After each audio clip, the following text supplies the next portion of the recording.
வணக்கம். நம்ம ஒவ்வொருத்தருக்கும், அதாவது இந்திய குடிமக்கள் எல்லாருக்குமே நம்ம அரசியலமைப்பு சில அடிப்படையான உத்தரவாதங்களை கொடுத்திருக்கு.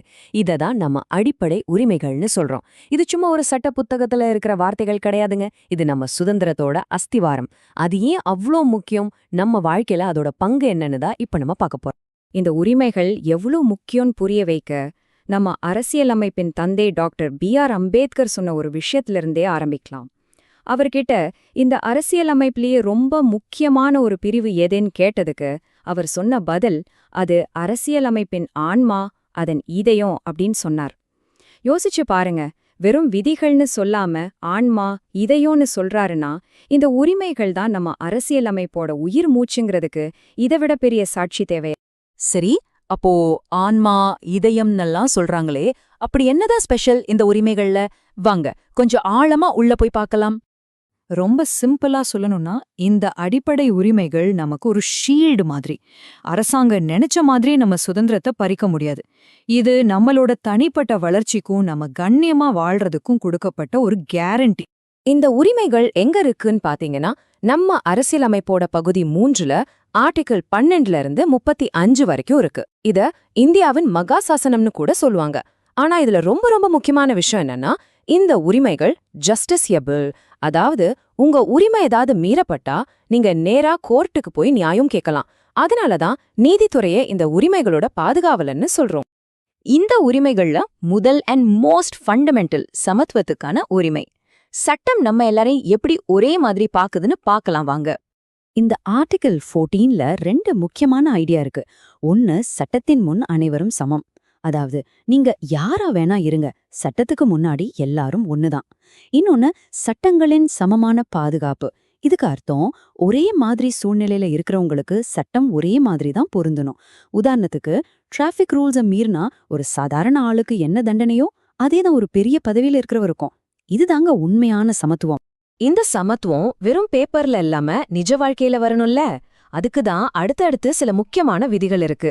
மதம், ஜாதி, பாலினம் வச்சு பாகுபாடு பார்க்க கூடாதுன்னு ஆர்டிகிள் 15 சொல்லுது. அரசு வேலையில எல்லாருக்கும் சம வாய்ப்பு கொடுக்கணும்னு 16 சொல்லுது. நம்ம சமூகத்துக்கே ஒரு பெரிய களங்கமா இருந்த தீண்டாமைய ஆர்டிகிள் 17 ஒழிக்குது. அதே மாதிரி பட்டங்கள் மூலமா ஒருத்தர் பெரியவர் சின்னவன்னு பாகுபாடு வரக்கூடாதுன்னு 18 சொல்லுது. இது எல்லாமே ஒரு சமத்துவமான சமூகத்தோட அடித்தள கற்க. ஓகே, சமத்துவம் கிடைச்சாச்சு. அடுத்தது என்ன? சுதந்திரம். ஆனா சுதந்திரம்னா நமக்கு என்ன வேணாலும் செய்யலாமா?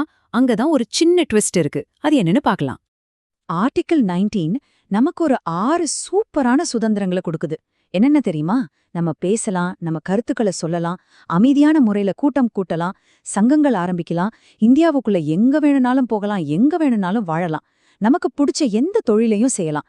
இந்த 6 சுதந்திரங்கள்னா ஒரு ஜனநாயகத்தோட முதுகெலும்பு. இந்த 6 சுதந்திரங்கள் ஒரு பக்கம் இருக்கட்டும், ஆனா இது எல்லாத்துக்கும் மேல எல்லா உரிமைகளுக்கும் ஒரு தாய் மாதிரி ஒரு உரிமை இருக்கு.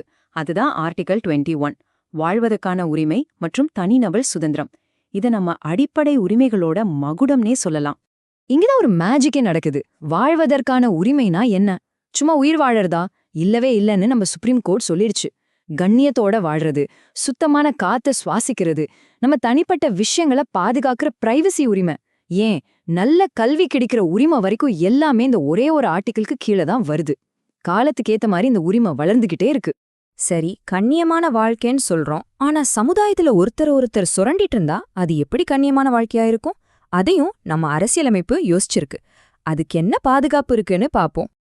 இதுக்காகவே 2 முக்கியமான விதிகள் இருக்கு. ஒன்னு, ஆர்டிகிள் 23. இது மனுஷங்களையே ஒரு பொருளா விக்கிறத, அதாவது ஹியூமன் டிராஃபிக்கிங், அப்புறம் கட்டாயப்படுத்தி வேலை வாங்குறத முழுசா தடை செய்யுது. இன்னொன்னு, ஆர்டிகிள் 24. இது நம்ம குழந்தைங்கள பாதுகாக்க கொண்டு வந்தது. 14 வயசுக்கு கீழே இருக்கிற குழந்தைங்கள எந்த ஒரு அபாயகரமான வேலையிலும் ஈடுபடுத்தக் கூடாதுன்னு இது சொல்லுது. ஓகே, இப்போ தனிப்பட்ட மனுஷங்களுக்கான உரிமைகளை பார்த்தோம். ஆனா இந்தியாங்கிறது பல கலாச்சாரங்கள், பல மதங்கள் சேர்ந்த ஒரு நாடு இல்லையா? சோ அதையும் பாதுகாக்கணுமே. அதுக்கு என்ன வழி இருக்குன்னு பார்க்கலாம். இங்க 2 லெவல் பாதுகாப்பு இருக்கு.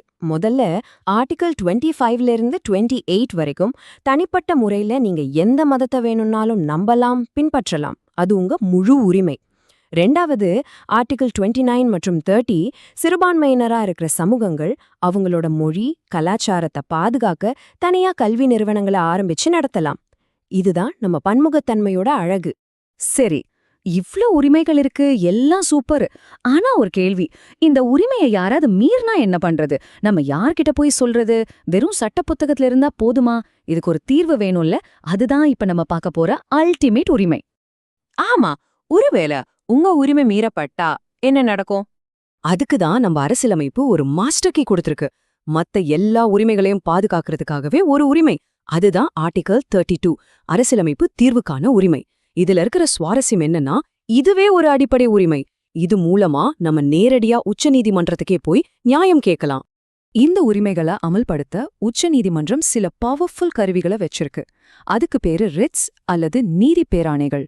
உதாரணத்துக்கு ஹேபியஸ் கார்பஸ். யாரையாவது சட்டவிரோதமா கைது செஞ்சா கோர்ட் இந்த ரிட்டை பயன்படுத்தி அந்த நபரை உடனே என் முன்னாடி கொண்டு வாங்கன்னு உத்தரவிடும். இது மாதிரி மொத்தம் 5 ரிட்ஸ் இருக்கு. இதெல்லாம் நீதித்துறையோட கையில இருக்கிற பிரம்மாஸ்திரங்கள் மாதிரி. வாங்க ஒரு குயிக் ரீகேப் பாத்திரலாம். ஆர்டிகிள் 14னா சமத்துவம், 19னா 6 சுதந்திரங்கள், 21னா நம்ம உயிர் நம்ம சுதந்திரம், 23, 24 சுரண்டலுக்கு எதிரானது, 30 சிறுபான்மையினருக்காக, அண்ட் ஃபைனலி 32 இது எல்லாத்துக்கும் பாதுகாவலன். சிம்பிள். இன்னொரு முக்கியமான விஷயம், நம்ம அரசியலமைப்பு ஒரு கல்லுல செதுக்கின சிலை மாதிரி கிடையாது. அது ஒரு வளரும் மரம் மாதிரி. காலத்துக்கு ஏற்ற மாதிரி அதுவும் மாறும். உதாரணத்துக்கு 1978ல சொத்துரிமையா அடிப்படை உரிமையிலிருந்து நீக்கிட்டாங்க. ஆனா 2002ல கல்வி எவ்ளோ முக்கியம்னு உணர்ந்து குழந்தைகளுக்கான கல்வி உரிமையை ஒரு புது அடிப்படை உரிமையா சேர்த்தாங்க. இதுவே நம்ம அரசியலமைப்பு ஒரு உயிரோட்டமான ஆவணம்னு காட்டுது இல்லையா? சரி, இப்போ உங்களுக்கான ஒரு கேள்வி. ஒருவேளை இன்னைக்கு உங்களுக்கு ஒரு வாய்ப்பு கிடைக்குது. நம்ம அரசியல் அமைப்புல புதுசா ஒரே ஒரு அடிப்படை உரிமையை சேர்க்கலானா நீங்க எதை சேர்ப்பீங்க? ஏன் அது முக்கியம்னு நினைக்கிறீங்க? இத பத்தி யோசிச்சு பாருங்க. அடுத்த பதிவுல சந்திப்போம்.